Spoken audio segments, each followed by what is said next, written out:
All right, guys, so I'm going to start. This is my car. This is my second office.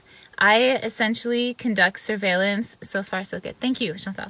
So I conduct surveillance out of just anywhere. Anybody that has ever done surveillance or worked as a private investigator or anything close to that realm knows that it's not just in our vehicle, but 90% of the time I'd say we are in our car. Sometimes we end up in restaurants and malls. I've gotten manicures done while on surveillance. Salut Pierre. And hi Al. We are from Ottawa, Ontario in Canada. Oh, Alan, don't you worry. My windows are down and my car shut off. No problem in regards to that. I spend way too many hours in a car. I got the hang of this. So what I decided to do for you guys is tell you some of the craziest things I've ever seen on surveillance, and at the same time give you a little bit of tour of to how we set up our car and what we bring with us. So note that I set this up in less than 10 minutes. So usually it's a lot nicer and a lot more particular, and we don't keep things up with little pins that have little pins. So yeah, just a heads up. Like, hi Joanne, life in a car doing surveillance. Okay, perfect. So life in a car. Anybody that's ever been in my car for the past, I'd say 5 years, knows that it's a mess, and you're lucky if you don't see McDonald's wrappers, Starbucks cups, Wendy's, name it, it's in my car. It's a walking or a rolling garbage bin. Sometimes, anyways. Depends on how many cases I have that week. So you eat out on the road a lot. It's awful. But I don't mind it. It's just my body doesn't like it. So essentially in a car, you end up, it's your second home. So you end up bringing with you fluids, waters, coffee if it's, really late, salut Christian, and all of that kind of food as well. But you have to be really careful. If you're going to drink coffee, but you're doing a long shift on surveillance, chances are you're going to have to pee. Or don't drink 4 bottles of water back to back, and you can't leave your car. If you're on a post for a specific amount of time and you need to pee, figure it out, but figure it out in your car. I know, it's glamorous. So know your body, and obviously, salut Rock. So obviously, don't eat foods that are going to upset your stomach. Don't drink too much water if it's going to make you need to go use the washroom. And so little snacks, like here, for instance, I just have little arrowroot cookies, because I know that helps me, not necessarily fill me up, but it keeps me going. Some people like to eat almonds and, different types of peanuts and stuff. And it kind of keeps your energy level going as well. So that's handy. So when you're on surveillance, you use specific equipment. So one in particular is a dash cam. So this here, it's a very simple, basic dash cam, but it does all of the little things that I need it to do. It obviously records, and it helps me also if I don't have the chance to remember somebody's license plate or note it down or record myself saying it. This will at least something I can look back at later. And it also documents stuff for evidence, for videos and files and stuff like that for some of my reports. So dash cam is handy, and I highly recommend it just for anybody, generally speaking. Should you ever get in an accident, they are handy. The next thing we use is a voice recorder. So a voice recorder is our notebook, essentially, during many types of cases, but during surveillance in particular, because we can't actually sit there and write in our notebook. So this will document, you can have it rolling all the time. You can just state, time, so your target turned on what street corner, doing, what speed, where did they go, everything you see, at least this, and then you can transcribe it later on in your report. I've had this as well for, I think, 4 years now, and they last a lifetime, and they are very, very, very handy. the last little thing I'm going to show you before I show you my car in particular and how I set it up is your camera and a small tripod. So this is handy when you're doing long surveillance in a car and you're parked and you're hiding in the back, you're sitting in your trunk, or and you just need to have this prop somewhere and kind of hiding around the blankets that you have set up in the back, which I'll show you in a few minutes. So just having a small tripod, I wonder if I can turn this around here. Well, just having a small tripod is really ideal, and this is one of our many cameras, so you can have additional lenses that go on, and you live by this. And on regular surveillances as well, like we've done a lot of surveillance downtown Ottawa, and you have a lot of places where you can actually sit down and lay down and you can just set up your camera hidden somewhere close by to you and have it recording everything that's happening. So just a small tripod is really handy. But in a car, it's nice because it's black, so it fits in with your backdrop and everything you've got going on. And you can prop the blankets around and how you have it so that nobody from the outside looking in can see your camera. Donc, quand je fais la filature, souvent, qu'est-ce qui arrive, c'est va falloir que je mette un rideau comme ça en arrière de mon char pour pouvoir me cacher. On n'est pas toujours assis en avant, c'est vraiment souvent, la majorité du temps, je dirais, on est en arrière. Si c'est pas dans le banc juste en arrière, c'est dans la valise comme telle, si c'est un SUV ou un char qui te le permet. Donc, le rideau permet que je peux me cacher confortablement pour plus longtemps de temps sans que mon sujet comme tel me voit à travers la vitrine en avant ou les fenêtres côté passager ou conducteur. Donc, ça me permet vraiment de m'isoler dans ma confort là, puis plus longtemps aussi. So when you're on surveillance, sometimes you can be on surveillance for 2 hours, like you can be on surveillance for 12 plus hours. My longest shift in my car is 18 hours. So it was 16 hours directly parked and 2 hours of driving. That's the longest shift, probably the most boring shift I've ever had. And for that reason, a case I'll never forget. Not that anything's particular happened, it's just because you'd never spend that much time in your vehicle ever. Okay, so là, let me remove these just to show you a little bit. And I do apologize. Once again, I took 10 minutes to set this up, so my car is a mess. But for those who know me, you're not surprised. So here, I'm going to take this and this off. So usually what you see is everything is blacked out. The back windows are blacked out. The side windows are blacked out. But we make it so that there's peepholes everywhere. So now that I ripped this off, you see what my actual windows would look like typically on a daily basis. So you have spots where you can put your camera, where you can kind of just peek through, and yeah, you're kind of just sitting there waiting. One of the things that when you're in your vehicle surveillance that you have to keep in mind is you need to make sure that you have eyes around your car 24/7. So even if your subject is in front of you, that doesn't mean that your nosy neighbor behind you isn't watching your car, isn't suspicious, isn't calling the cops, isn't coming up to your vehicle to see what's going on. So I've had that happen to me, which was cute in my case, but every time it's not necessarily this welcoming. I've had a nosy neighbor come up to me and knock on my window and ask if I was okay. It was middle of winter, and I lied and said I'm fine. My car broke down, but my boyfriend was on the way with coffee or hot chocolate, and he's gonna come and bring me. So I had to get my employee I had to call my employee and be like, hey, I need you to drop what you're doing, come and save me, bring an empty cup of something, and we're going to drive around the neighborhood.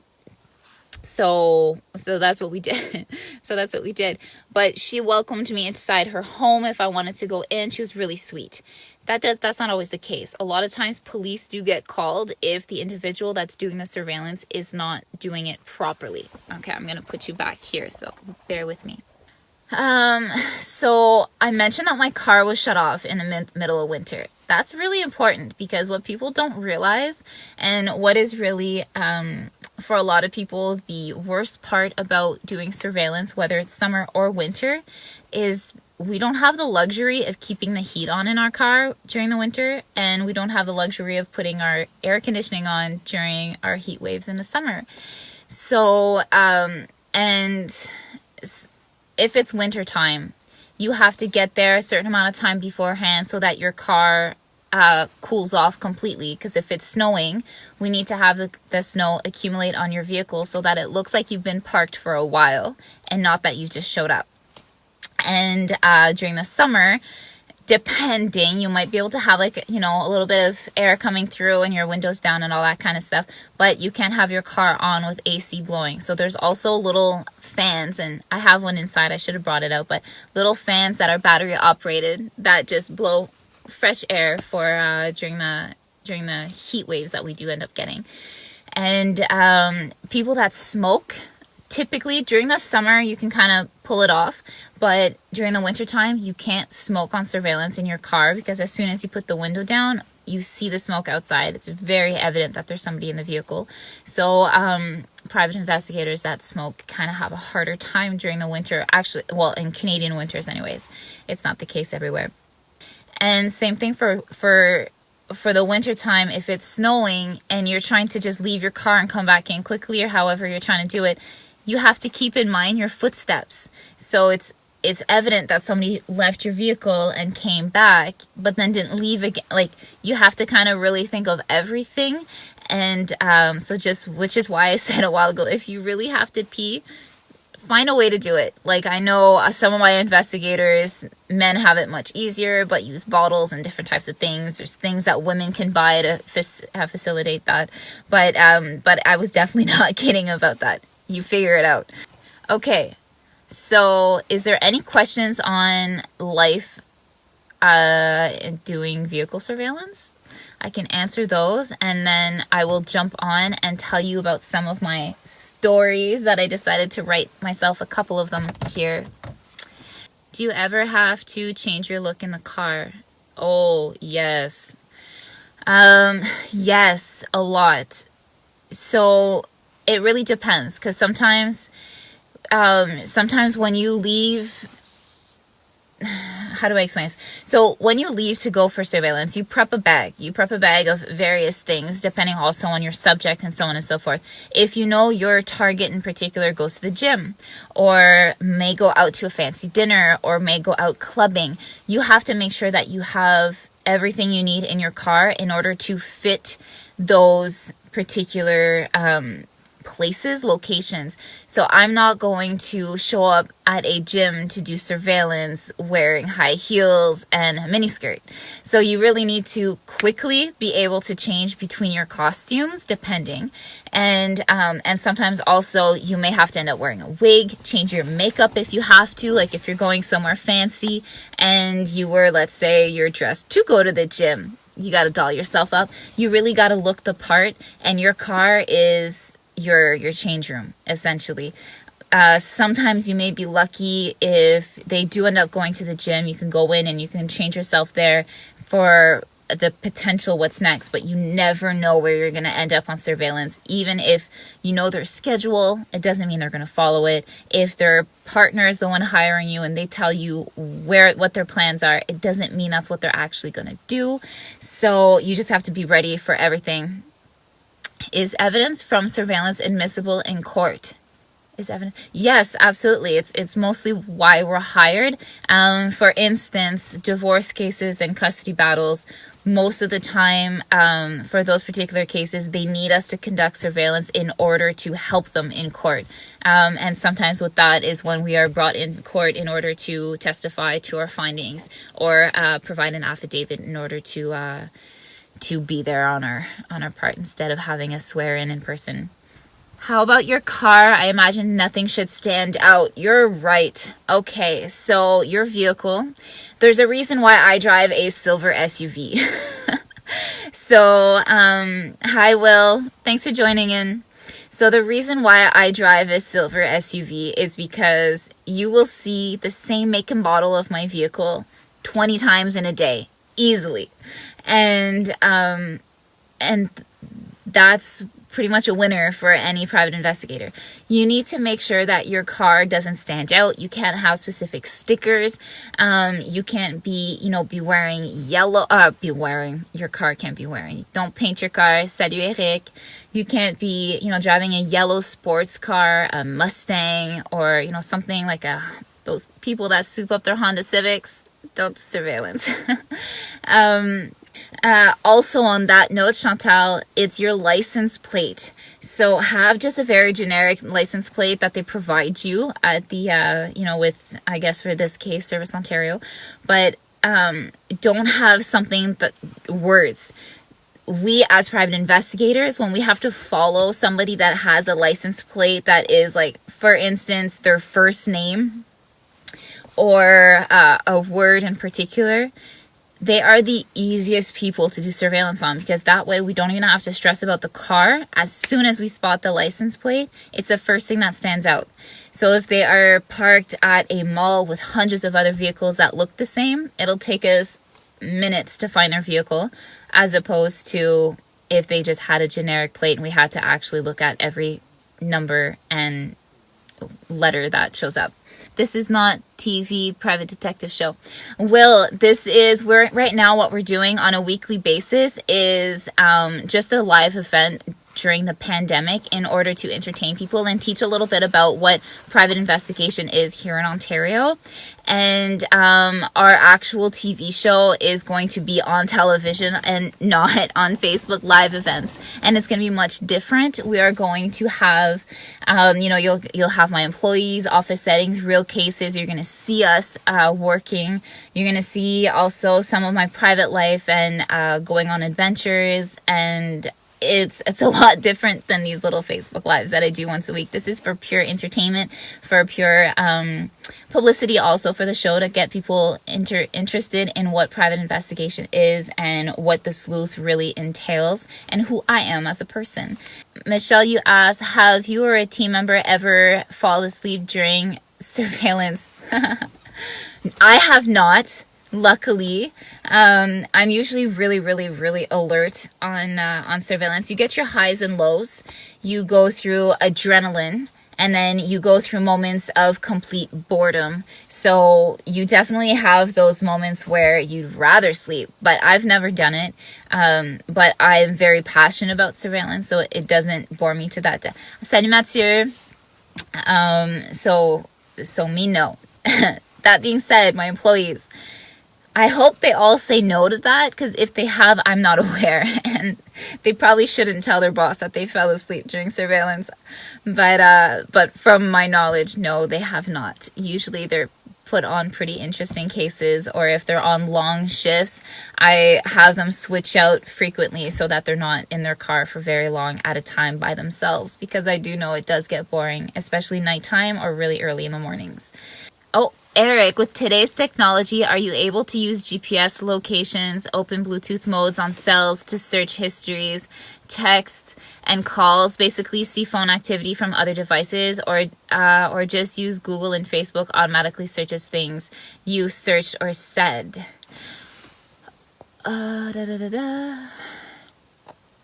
So are you referring to our personal technology for ourselves, or are you asking if we're able to do this for other people's devices? Because there's a difference, I think. So I can answer a part of this. So the first part, anyways,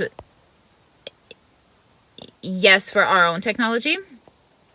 So for our own technology, we can use just about anything in regards to like GPS devices. I can definitely use that, and we have sometimes also use that on reports where you can see our actual map. It'll be included in the report as long as the GPS is on our actual vehicle. That's no problem. Or if our client is the owner of the other vehicle, then we could have the GPS on that vehicle and then just have the trace out of that for that map.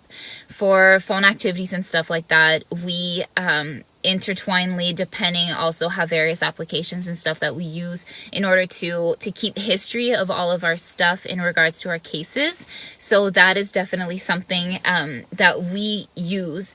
Yes, we do use Google quite often, and Facebook also will help us, but we don't use social networking very often for cases unless we are looking into somebody. So for our own personal searches and stuff like that, we sometimes use various other search engines and web browsers and stuff like that to use that will trace our stuff or keep log of our researches and our locations and all that kind of stuff as well. So when we're on surveillance, we do, like last week I showed some GPS devices that we use on ourselves in order to also make sure that our partner is safe if you're not able to have verbal communication amongst each other. I meant, oh no, I would love to do that. So I meant, can you look into other people's cell phones with your own? No, unfortunately. Privacy laws, they're boring, aren't they? We cannot hack into anybody's phones. The only time that we have the legal responsibility or the legal right into looking into somebody's cell phone is if our client is the owner of that device. So let's just say the father buys cell phones for their entire family, and he's the account holder and owner of 4 telephones, and he wants us to look into those 4 phones. We can then do that. However, typically majority of the people that ask us to do this kind of stuff, we have to turn away because no, privacy laws really protect them. All right, so are we good to jump? Awesome, thanks. You're welcome. But Eric, there's a lot of hackers out there that will take that for you. And I'm sure there's private investigators that do that on the side and that would be more than willing to help. Just side note. So, are we good to start our story time? What time is it? Can somebody tell me the time? Because I don't see that for some reason. I want to make sure that I don't go over and beyond the hour mark here.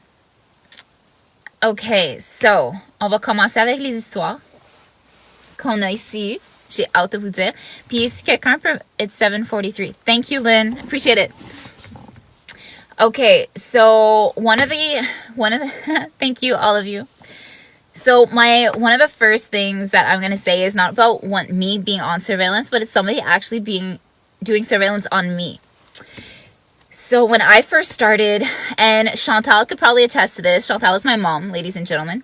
And when I first started, merci Maxime, when I first started my agency, I probably about 5 or 6 months later, I remember I was walking through Giant Tiger one day, and I kind of noticed somebody walking around, following me, being strange, peeking around corners, so on and so forth.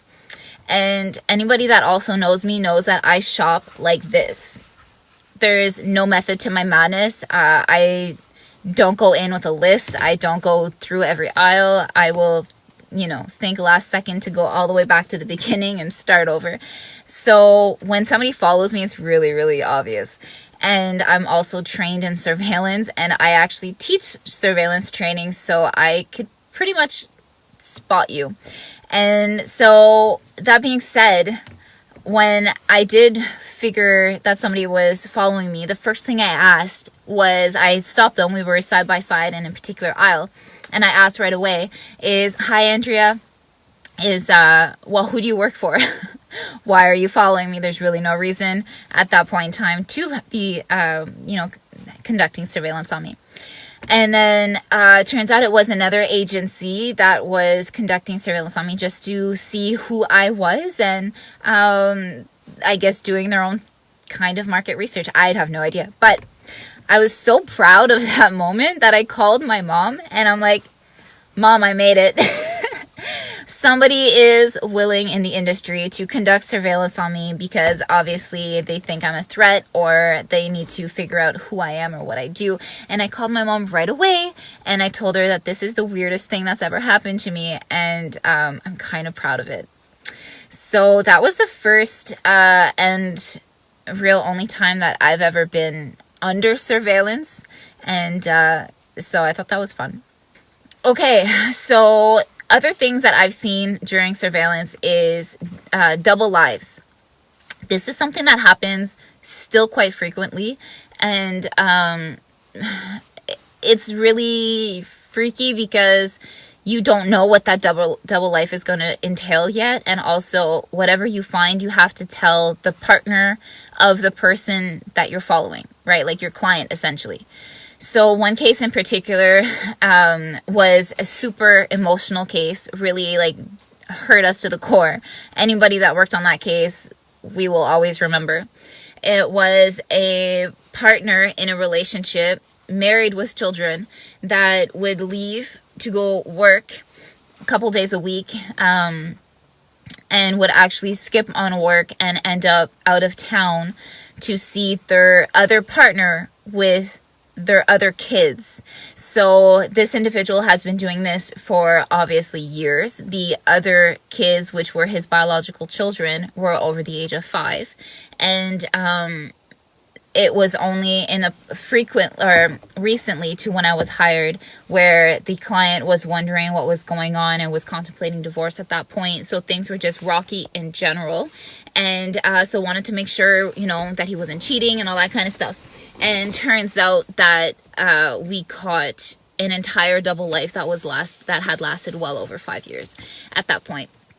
And so are there ever women with double lives? It seems to usually be men. Yes. Very good question, Michelle. So the women with double lives, however, that we have done cases with are mostly their second life. It's like a little raunchy, and it's unfortunate, but the cases that we've dealt with, they leave to go either to the gym. They say they go to the gym, or dinner dates with girlfriends, all that kind of stuff. But they end up actually going to our local strip clubs and dancing. They end up going to other sections of towns and prostituting themselves out.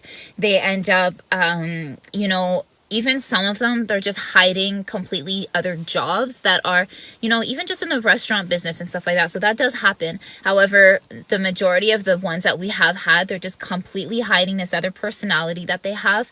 And they just go. And I had one woman in particular that her life was she dressed up as a man, and she would just go out as a man, and that would be who she was when she wasn't home married with her kids, and her husband had no idea. He thought she was cheating on her. So those are the types of cases for women double lives that I've personally dealt with myself. So it does happen, Michelle. Okay, so another case in particular that I've witnessed and my jaw dropped. So is a custody battle case that I had, where I had to do surveillance and ensure that the well-being of the young daughter was safe. And when we started this case, it was also to check up on a particular house. And when we got to that house with complete, we had the A-OK from the individual that owned the house. So this was no problem. We're not breaking any rules there. But we had to witness essentially a home that had no floors. Okay, so they were walking on beams for most part, and then it had a little bit of drywall sheets on the ground where they put stuff on. There was pieces of the walls missing and part of the ceiling. There was nothing protecting the, so there's no siding on part of the house as well. And in order to enter inside the home, you had to climb a ladder that was inside the bed of a truck in order to get into, like, does that make sense? You jump in the back of a pickup truck, you climb a couple of steps, and then you end up going inside the house. And this child was under the age of 6. So the dangers is insane. We saw rats in there, the dirt, couldn't even imagine. So that particular case, for instance, just our report made it so they didn't end up having to go to court. It was enough. It was enough evidence, so that the kid was staying with the current parent. So I'm going to make sure before I say anything else that I plug you in a little bit here. So one thing too that we've witnessed while on surveillance, although it wasn't anything to do with our case, it just happened that we were there on the right day, right time, right moment, is we saw a neighbor trying to set another neighbor's house on fire. Like, what? So we were doing, let's say our target's house was there, and because you have to have eyes around you 24/7 when you're sitting in your vehicle doing surveillance, you get to see and know what every single other house is up to and whatever, what people are doing around your vehicle. And that's exactly what we ended up witnessing, was a older gentleman. Don't know the motive, don't know the reason. That's out of my hands at that point. But do exactly that. Try to go out and put his neighbor's house on fire. So we did clearly have to get authorities involved and so on and so forth. And that it didn't work out for him in his case, I guess, whatever you want to put that into. But so before I say my goodbyes, are you guys good with those stories being pushed to next week? Do you have any last questions you want me to answer? And I hope you guys enjoyed meeting my car, my second home, my second office. I thank all of you guys for joining in today. I appreciate that. So if there's any particular subjects that you guys want us to talk about for the next following weeks, please let us know. We want to remain interesting for you guys and relevant to what you guys want to learn about or what you guys want to hear about. So definitely send us your input. We love to hear it. All right, everybody. Thank you guys all very much. I hope you guys, thank you, Chantal. Thank you, Alan. I hope you guys, thank you, Remy, have a wonderful evening. Have a safe week. Stay home if you can. Stay safe and stay healthy.